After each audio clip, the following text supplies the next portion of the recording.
Hi,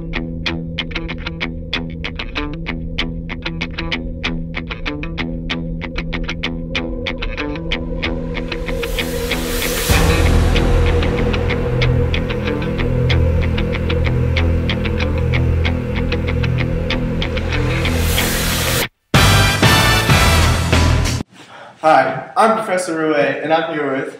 Hi, Professor Tommy. How's it going? And we're here to discuss one's heart rate, how to measure one's heart rate, where to measure one's heart rate, HR max, which is heart rate max, recovery heart rate, target heart rate, and heart rate reserve. Today we're going to talk mostly about heart rate and how it's determined by the number of heartbeats per unit of time, typically expressed as beats per minute. It can vary with as the body's need for oxygen changes, such as during exercise or sleep. The measurement of heart rate is used by the medical professionals to assist in the diagnosis and tracking of medical conditions.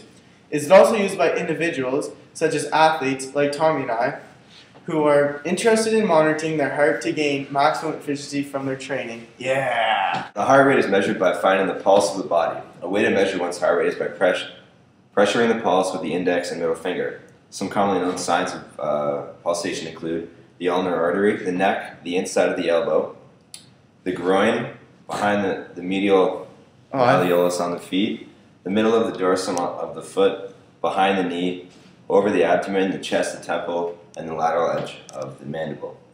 A more precise method of determining the pulse involves the use of an electrocardiograph or a commercial heart rate monitor.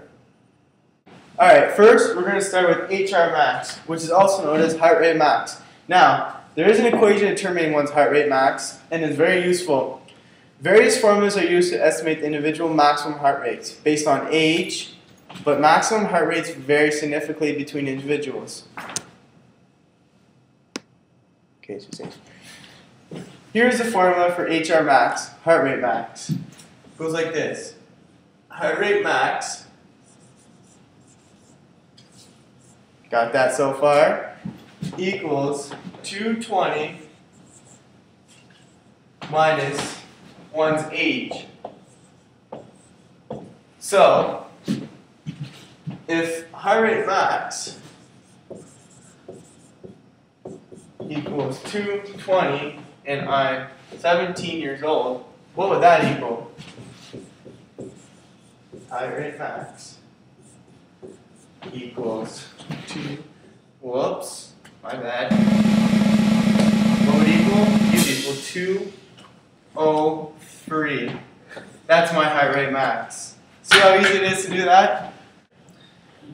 Then there's something called the recovery heart rate, and this is a heart rate measured at a fixed or reference period after ceasing activity, typically measured over a 1 minute period.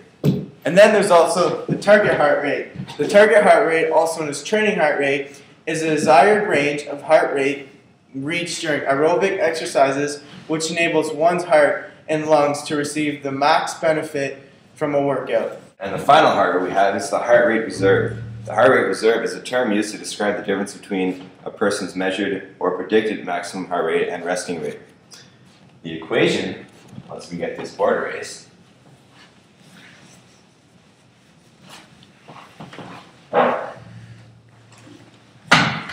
is your heart rate max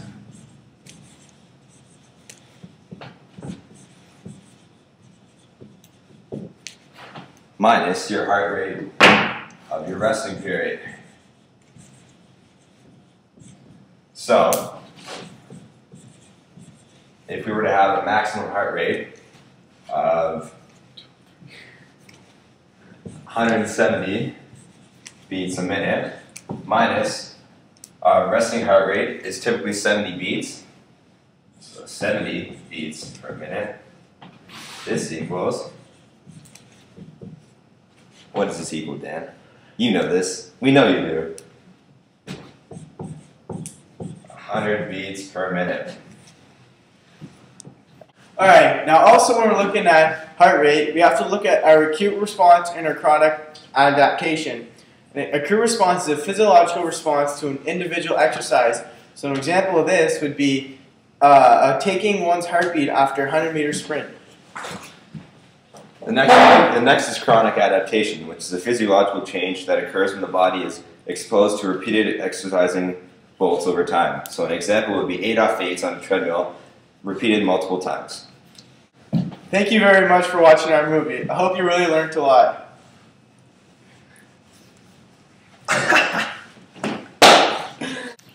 Hi folks, Professor Tommy here again. We're just going to show you how to take your resting heart rate for a minute. What you want to do is you want to find a place on your neck and then wait for a minute and count how many beats there are.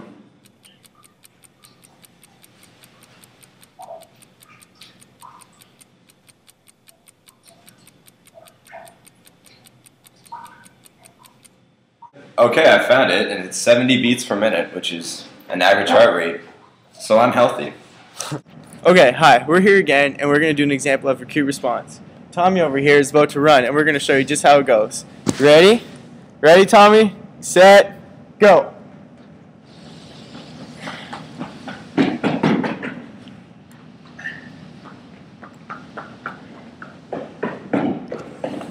You see that? Now that's an example of acute response. How he goes almost 100-meter sprint. Once again, acute response being a physiological response to an individual exercise. Can't see me today. Perfect. Oh, hi, we're here again, and we're going to do an example of a chronic adaptation, a physiological change that occurs when the body is exposed to repeated exercise bouts over time.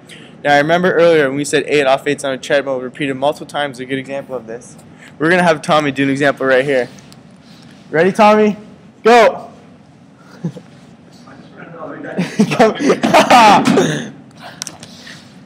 Now I'm going to rest for 8 seconds.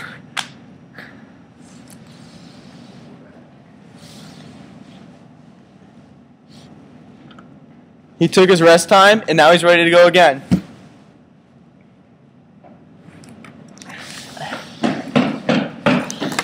There you have it, folks. Another example of chronic adaptation. Like I said, 8 off 8s on a treadmill. It's a good example. Boy, I'm really tired. I'm going to take my heart rate now, and this is going to determine my maximum heart rate. And on another note, after you do all that exercise, you should make sure you wait almost half an hour before you do your heart rate recovery. Preferably a lot being downtime, because that'll make it go faster. See? Tommy here is sleeping. He's so tired. He's getting 30 minutes of rest so he can get a heart rate recovery. That's going to be perfect. Alright folks, that's all we have for you on the heart rate today. Thanks again for watching.